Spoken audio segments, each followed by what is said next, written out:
Hi, this is Steve Dockery, and welcome back to the Moot Workshop.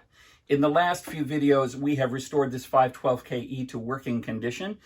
In fact, since the last video, I actually opened it back up again and resoldered a few more connections on the logic board that were loose, that were making the screen jiggly when you tapped on it or moved it around. And as you can see, it's completely solid now. So now we need to turn our attention to aesthetic issues, which is the holes in the case, which are left over from previous experiments and temporary upgrades that have since been removed. And now I'd like to restore it as close as I can to its original condition. So that's what we're doing this time on the Moot Workshop.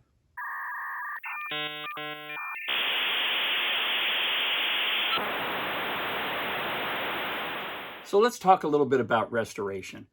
There's a bunch of different approaches you could take, and different approaches have been taken over time.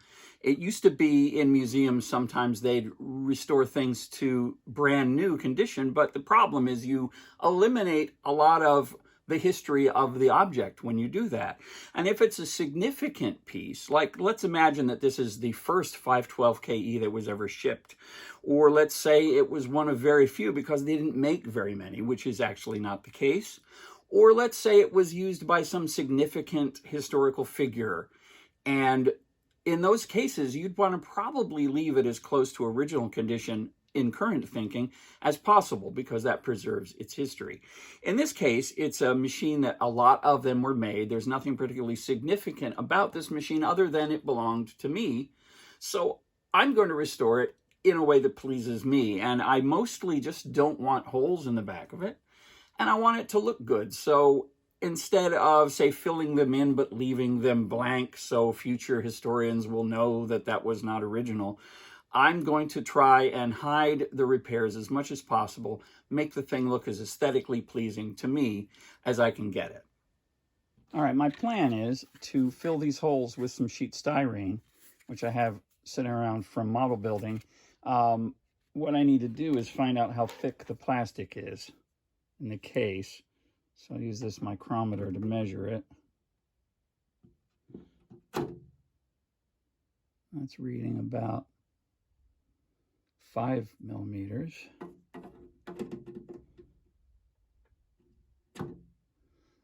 It's reading about 5. That's reading about 4. So it's somewhere between 4 and 5 millimeters. Let's see how thick this is. And that's about 2 millimeters. So if I sandwich 2 thicknesses of this, it'll be close enough. And then we can cut those pieces out. So I'm just going to mark a couple of rough thicknesses for that. This hole is large enough that I don't have a single piece for it. So what I might have to do is piece the second layer of it out of the rest of this, but that's okay. All right, so I'm going to score the plastic.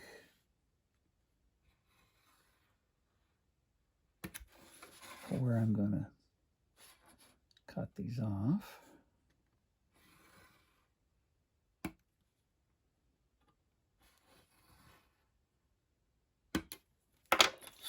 Now I can just break these off.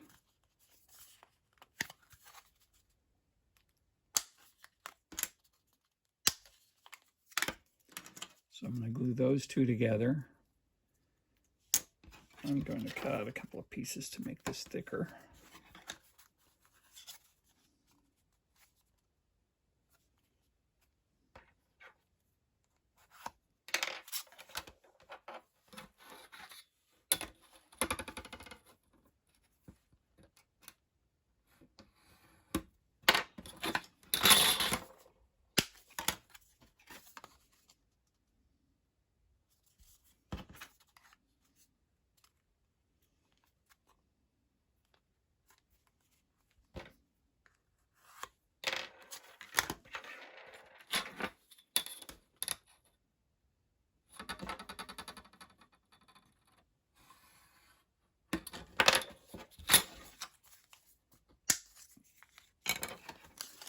So I'm going to glue these together.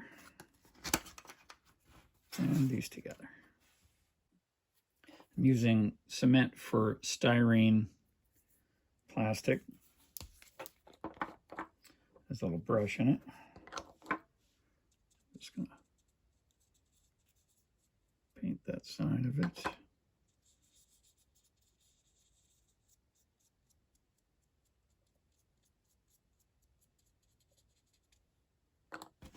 Stick these two pieces together.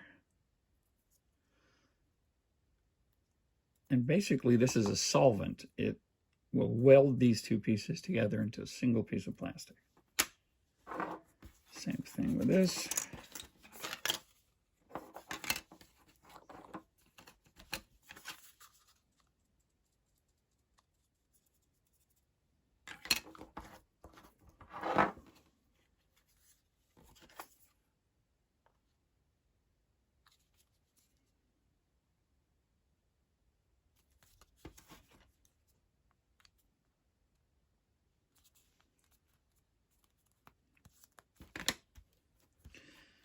All right, after those dry, we'll trace out a shape and start cutting them out.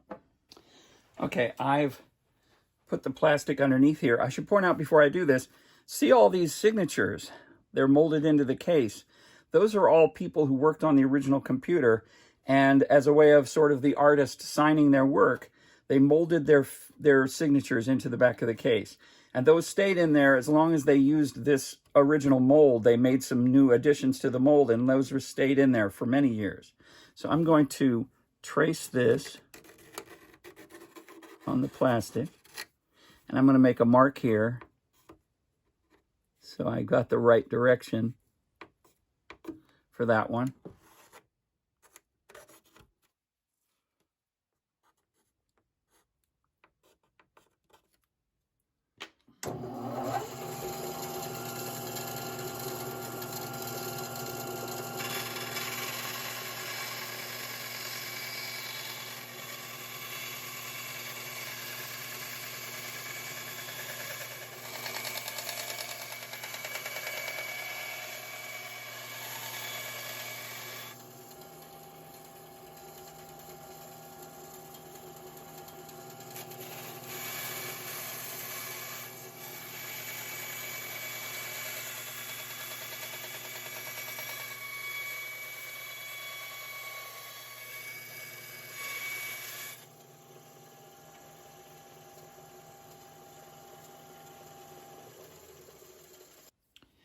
All right, let's start with this one. Goes that direction. Now I cut slightly on the outside of the lines because the pencil, when you're drawing it, is offset a little bit. So I didn't want to get it too loose because we want as much contact with the sides as possible. Looks like the length of it is almost exactly right. And in fact, the ends are almost exactly right. So I just need to trim a little bit on the sides, maybe even just make them flat. This is going to be the easier piece to fit than the other one. Let me just try sanding this a little bit on each side.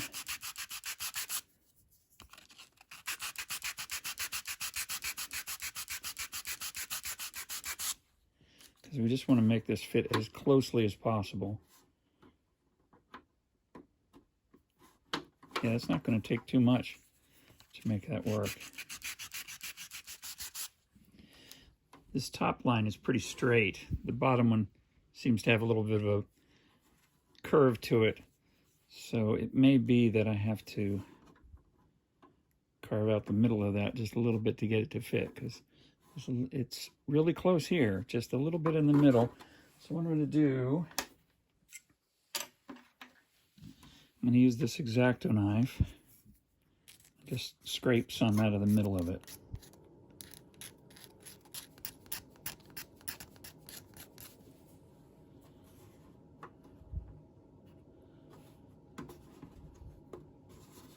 And that now fits in the hole. We'll glue it in properly in a couple of minutes. That fits really well. This one's going to be a bigger problem. I actually didn't cut quite as close to the edges. I'm going to use a Dremel tool to work on this one.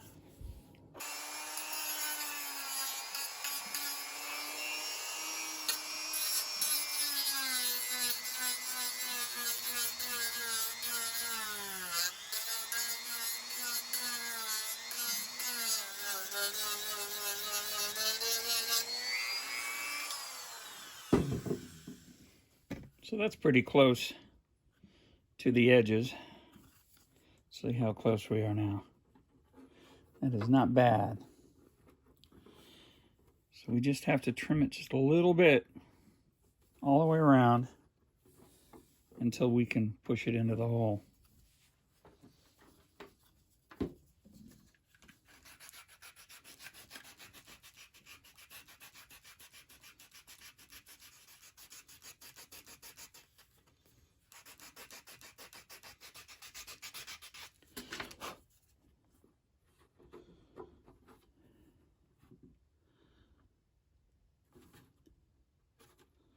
It is so close.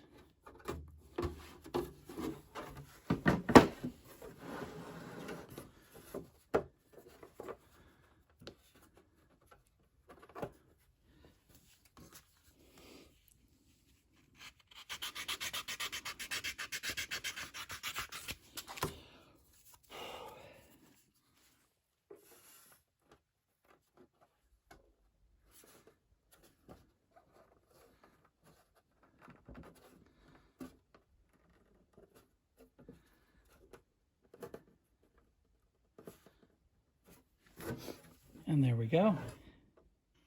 I've placed the plastic pieces in the holes as flush with the top surface as they can be. I don't want them to be under the surface because then the fill around the edges will ramp up to them. And if they're too high, they'll be bumps. So I want it to be as close as possible to the surface. I can fill very slight imperfections, but it's got to be pretty flat. So now what I want to do is put some tape on the joints because I'm going to be gluing this from the back and I don't want the glue to soak through and get on the table for one thing. So I'm going to put the tape on. And I'm going to be filling all these holes as well. Okay.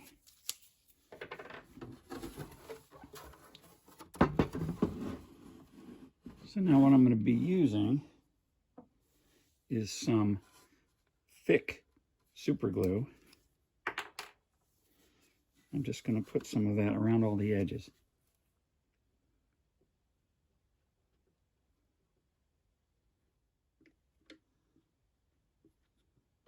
Fill the holes as best I can. I can put more filling in the front, but this will give it a solid backing. All right. Now that will set on its own,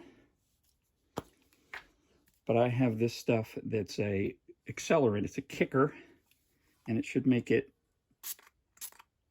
solidify almost immediately. I wanted to point out there's tape along the side here that looks like it's for insulation purposes.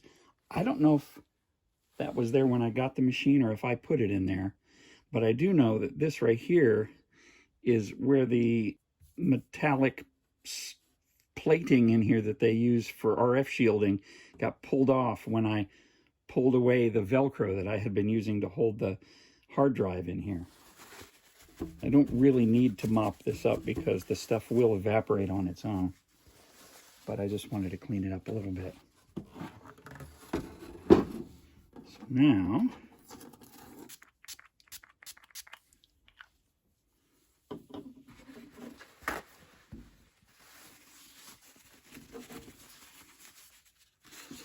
that should do it.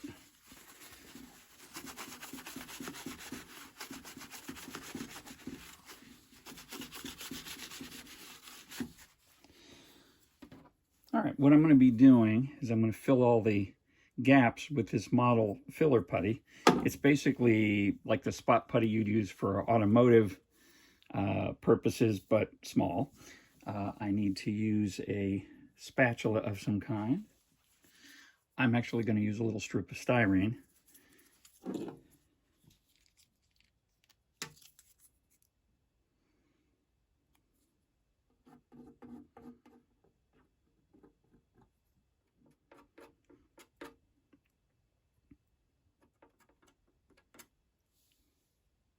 Now we let that dry and sand it, and if there are any little divots that are still not filled, we'll give it another shot. I've already put masking tape on the inside of it to keep dust and overspray from getting in, because I know it's not something you're going to see in there, but it's all silver, and I don't want to mess it up.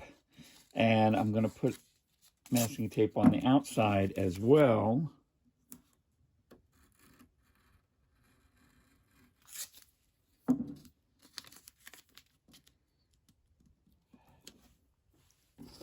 Now, need to sand this flat.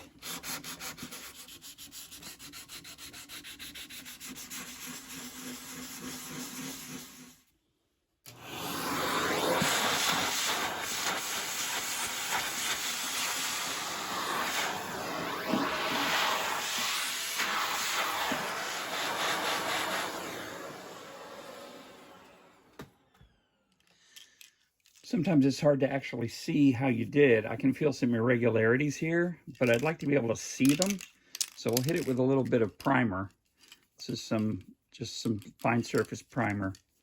And we're just going to spray this area.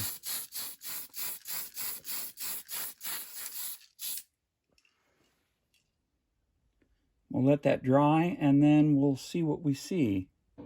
It's mostly dry now.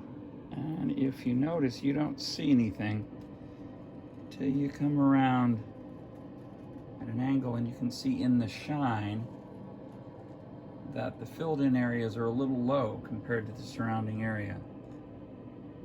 So I'll probably put some more filler in and give it another shot.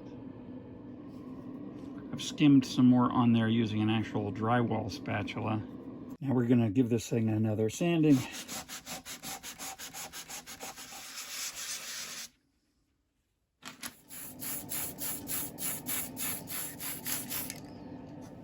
I think that's actually pretty good. I think you'll be able to see this repair if you look for it, but I don't think you'll see it, especially if I get a color that matches reasonably well. Now I'm going to do something kind of silly. I'm going to paint some silver on the inside so that they won't just be white.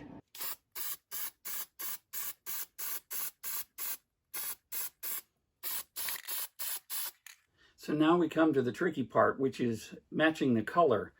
And which color to match, because there's different parts of the machine that are different colors. It's yellowed to different degrees. And the other thing is, since I'm going to paint this, I can never, what they call retro bright, this unyellowing the case. The time to have done that would have been before I did all this work on it, and then I could match to the retro brighted version of it. Of course, one of the options would be to paint the entire case, paint the whole thing the same color, and then we're all good, because then we don't even have to match it that closely. The problem with that, of course, is that the plastic, when it dings into stuff and there's a scratch on it, the scratch is plastic color, where if it's painted and it bumps into anything, you get a paint chip and it's obviously damaged. So I don't really want to paint the whole thing. And it also means I have to paint the keyboard and the mouse to match, and it just becomes a big nightmare. I don't really care that it's yellowed a little bit. It's not that bad. So what color am I matching? The bottom of the case is actually not especially yellow, and neither was the back of it. And in fact, here's the battery door, and it matches the bottom of the case pretty well. I think what I'm going to do is I'm going to match the battery door color. And since I'm going to spray the entire back panel, I can feather it out to the edges everywhere that I've gotten some primer on. I'm going to have to hit a little bit anyway. Feather the edges out, and I think it'll match reasonably well and look pretty good. So then I just have to match this color. And color matching is an enormous project. Well, here we are, the moment of truth. We have to mix some paint. I did a little bit of experimentation to see if I had any paint that was going to work for this.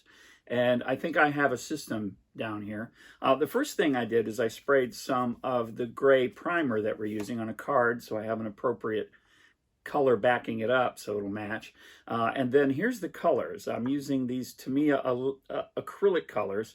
And these, I think, are alcohol-based. They dry rapidly, they're water cleanup, and they're flat. They're not shiny at all, which is what you want for this. If you want any kind of a little bit of shine, you can always hit it, I guess, with a kind of a satin afterwards if you're really looking for that, but I think it should be flat. I got pipettes to measure the paint. I've got a jar to measure it into, and back end of a brush to stir it, and a paintbrush to put test swatches on here. Then we'll have to dry them to really see what they look like. So the colors we've got white, we've got a Japanese navy gray, which is a slightly greenish gray, yellow to sort of yellow it up a little, and the brown is in there to knock the intensity down a little bit so it's not too vibrant, because this is a subdued color. Colors like this beige are actually really hard to match. Grays and beiges are notorious. Witness all of the arguments online about exactly what color the original Enterprise from the 1960s Star Trek is, and you'll see how color can be very difficult. The good news is the thing we're trying to match and the paint we're using are under the same color lights, and I'm the one deciding how I want it to be. So if somebody goes, that's not accurate, that's too bad. It's going to be what I do. So let's get going. Okay, so we're going to start with the white. Most of this is going to be white. So I'm going to get a generous amount of white out here.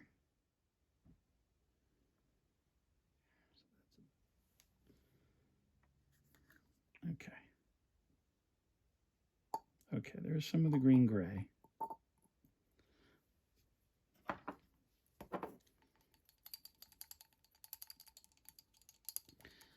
For my rough approximation of the colors, I'm using this door.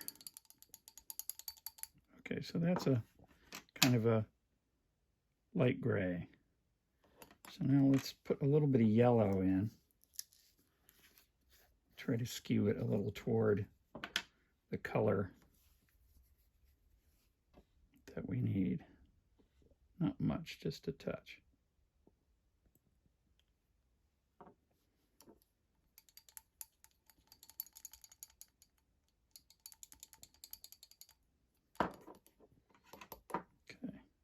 See, that's already looking quite a bit like it.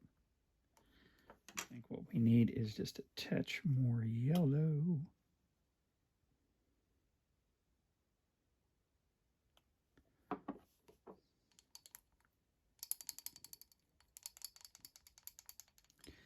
And now let's tone it down with just a teeny bit of the brown.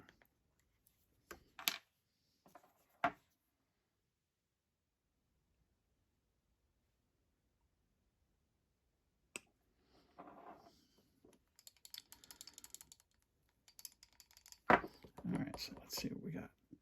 That's actually not bad. So what I'm going to do is I'm now going to paint a little bit of a test onto the card, dry it, and compare it to the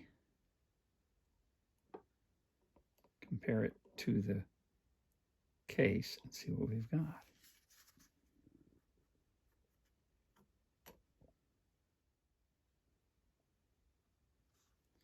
All right, let's dry it off.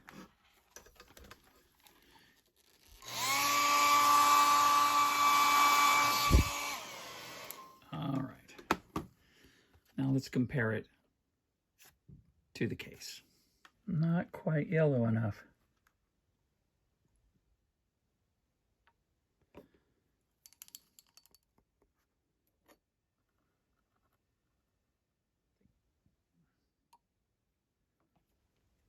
That is getting really close.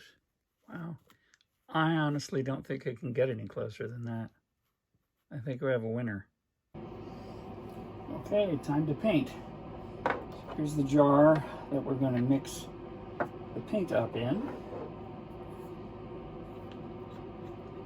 you want to put 2 parts paint to 1 part thinner. So let's get a generous amount of paint in here. And that's the thing amount. So we need half as much thinner.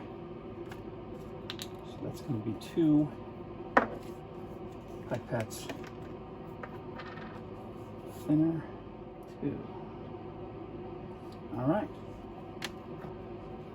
And we're going to mix that up. Turn on the compressor. It's already on. Here's the airbrush. I'm going to put the paint, the mixed paint, into a cup. All right. Now we should be able to begin spraying.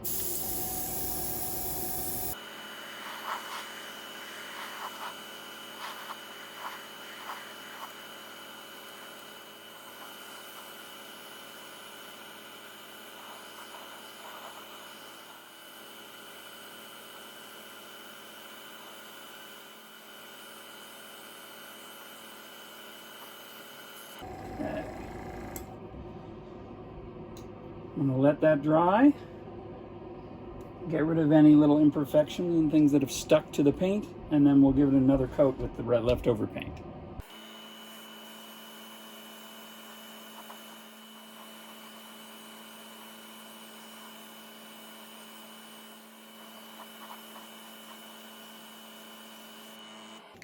Now some matte clear, which actually has an ever so slight gloss to it. And when that dries, we can pull off the tape and reassemble the machine.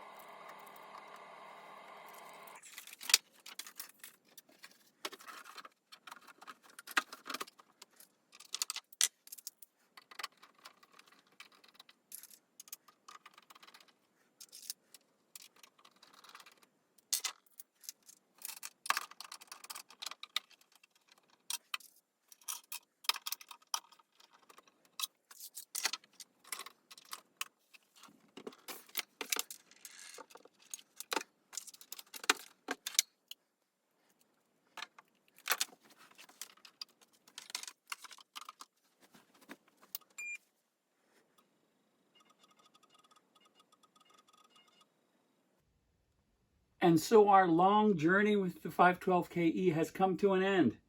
It's all back in one piece. It works, it's stable, and it doesn't have any holes in the back. It looks better than I thought it was going to. A successful project here at the Moot Workshop.